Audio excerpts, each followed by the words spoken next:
Welcome to the video. This video again is titled 7 cost-effective ways to spend time with your kids. And the number one thing that I'm going to say is the library. So this is absolutely free.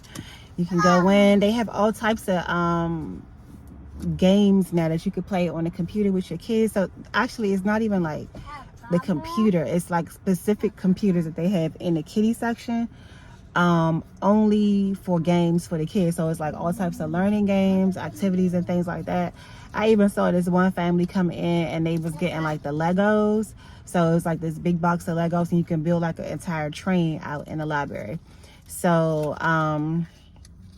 that's one way. You can read books there. They got so many different things. Oh, and I know back where I'm from, they used to have this thing called Babies in Bloom. And Babies in Bloom was like this meetup for parents and kids where they would bring, you know, like a little toddler, somebody that's not quite in school yet. And they sing songs, they dance, they read books together. Sometimes a reader will come in or author will come in and read the book to the kids that they wrote specifically. All types of little things that you can do, just, you know, fun things. I used to take my oldest son to those events all the time in my library, in my local library. So that's one way to get out and have a little bit of fun, but to not spend any money at all. Number two is like kind of like a given. You could just go to the playground. The playground costs you nothing. A lot of times too, depending on where you live, the playgrounds will have like splash pads and you know, little areas where the kids could go and really have a good time. So like if for some reason you can't afford to go to the pool or don't have like your own little pool in your backyard, you can take your kids to the playground and not only have a good time on the swings, the slides, the monkey bars and things like that, but if they offer a splash pad and in summertime, that's a win-win for sure. And plus kids always want to be at the playground. I know my kids love the swings, they love the slides, they love all the things. So the playground is always a good one to take them, to wear them out, let them release some energy, and then by the time you get back in, you know, you wash them up, you give them dinner, and they'll be out, okay? Because getting them active works every time. Number 3 is a buffet. I recently took my kids to a buffet, and it was the first time with us going as a family, and I'm just like, wow, like, why didn't I think of this sooner? You know what I mean? Like, my kids love to eat. They eat tons and tons of food, especially my 5-year-old.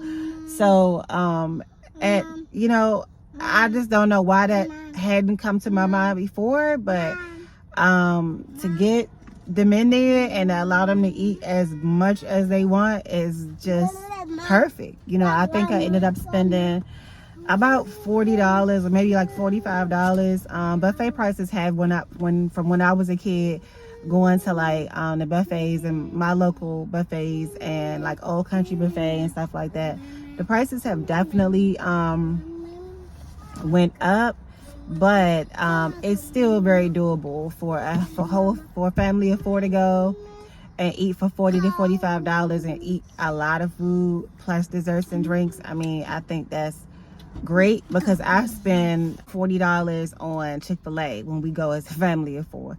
So being able to eat plate after plate after plate is definitely great for $40 to $45. So definitely a buffet for sure. So number 4 is children's museums. I didn't even know that they had museums specifically for kids. Like, I really am not big on museums. I've been to a few before, but they were boring, like super boring, the ones that I went to.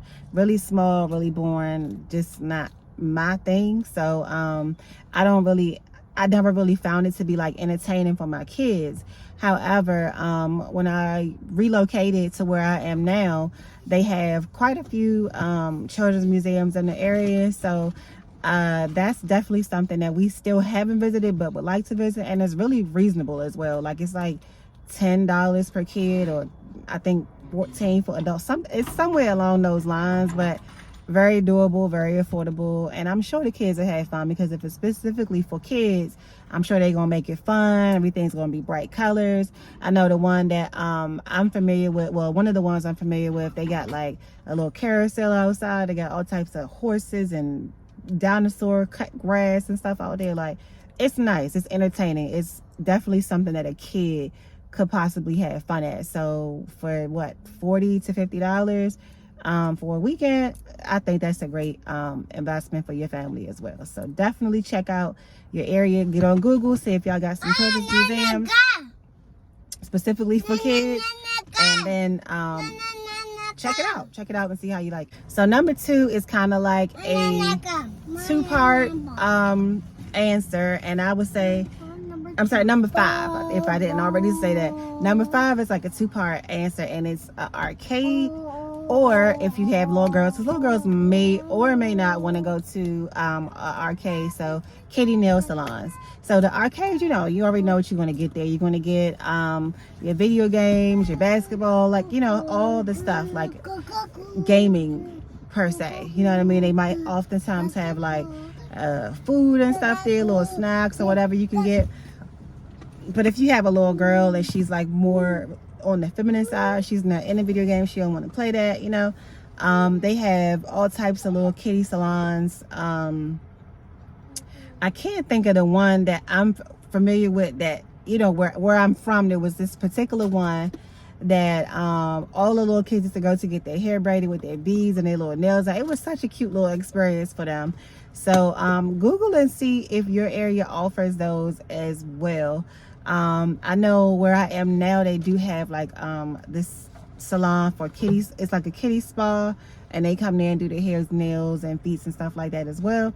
Also, if you're going to the nail salon, you could just take your kid with you, because a lot of times they have like, you know, the small little chairs, the small little pedicure chairs for the kids, a little pink butterfly chair or something like that. So you could take your daughter with you and get like a little mommy and me pedicure. That's really cute, and something that your kid will appreciate and remember. That's something that they could probably look forward to on a every 2-week basis, you know. So check that out, see what they offer if you're not too familiar with like kiddie spas, and I'm sure you'll enjoy it. All right, so number 6 is one that I think often gets overlooked because it's not really something to do per se. But I spoke about this in one of my vlogs during Allitober Takeover, and I talked about the importance of walking as a family. Like, I read that in an article that after dinner, families should go out and take an evening walk, because it creates a great bonding experience. Like, once you eat, everybody's relaxed, feeling good. Now we're going out, we're taking a walk, we kind of, you know, recapping the day, just kind of unwinding a little bit before we go in and get ready for bed. That's definitely something that I think gets overlooked for a lot of people, and something that I would highly recommend, because it literally costs you nothing nothing to take a quick 10 to 15 minute walk up the street, maybe 7.5 minutes forward, turn around 7.5 minutes back, you know what I mean, and you took a 15-minute walk as a family. And you can either walk in silence, walk with your headphones in your ear, just a way to bond. You can walk with your man, holding hands, just enjoying the silence, you know what I mean? Like, definitely overlooked, but I definitely think it's a great way to spend time and bond as a family for sure. Number 7 is movie night. Number 7 is movie night, okay? And this can be done in more than one way. If you're really like on a tight, strict budget, you can get a movie in the house, watch a movie in the house, depending on what type of TV you have, maybe some Netflix or something like that. Find a great family movie, throw on some pajamas, pop some popcorn, or maybe buy some popcorn, bring out some fruit snacks, some juice, stuff like that. And depending on how old your kids are too, because some kids don't really like to sit through movies or whatever. But if you have a kid that's really like into television or movies and shows and things like that, this works perfectly. Just maybe even lay out a blanket on the floor if you got a big sectional, you know, add some more pillows on there. Y'all just cuddle up and watch a movie on the couch. Or if you're able to spend $40 or so, go to the movie theater. Go to your local movie theater, whatever the new movie theater is. The new movie is out in theaters. Go out, get y'all some tickets and enjoy the movie in the theater. Bada bing, bada boom. So yeah, that is my 7 ways that I think are very cost effective to spend time with your kids, and perfect to do. So if you're new to my channel, make sure that you do subscribe on the way out.